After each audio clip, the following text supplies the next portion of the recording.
स्वामी समर्थ. अक्कलकोट नगरीत येण्यापूर्वी स्वामी महाराज मोहोळ गावाजवळील ओढ्याच्या बाजूला असलेल्या गुहेत राहत असत.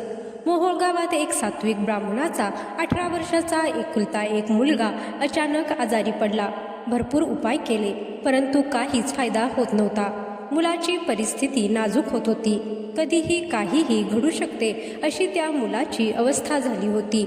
तेव्हा तेथील एका हितचिंतकाने गावामध्ये कोणी एक संन्यासी फिरत असतो, तुम्ही त्याला दाखवा असे सांगितले. तेव्हा एका बाईने स्वामींचा पत्ता सांगितला आणि 2-4 मंडळींना घेऊन त्या बाई गावाबाहेरील गुहेच्या जवळ आल्या आणि गुहेच्या द्वारावर स्वामींना आर्ततेने प्रार्थना केली आणि मुलाला बरे करण्याची विनंती केली.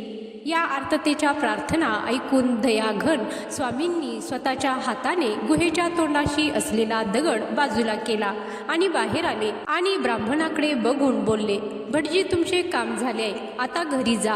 तुमच्या मुलाला घोड्यावर बसवा आणि समुद्र किनारी पाठवा. ही स्वामी वाणी ऐकता सर्व मंडळी एकदम शांत झाली. तेव्हा ती बाई सर्वांना आधार देत बोलली, काळजी नका करू, साधूंच्या कृपाशीर्वादाने मुलगा नक्कीच बरा होणार आहे. आपण आता त्वरेने घरी चला. सर्वजण घरी आले. घरी आल्यानंतर चमत्कार घडला. मुलाची धाप एकदम बरी झाली आणि तो अगदी सहज श्वास घेऊ लागला.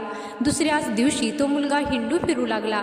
त्याच्या आरोग्यात एकदम झालेली सुधारणा बघून सर्वांना आनंद झाला. तिसऱ्या दिवशी तर तो मुलगा वस्त्रालंकार नटवून घोड्यावर बसून आपल्या आप्तजनांना सोबत घेऊन स्वामींकडे आला आणि अत्यंत मनोभावे स्वामींचे पूजन केले.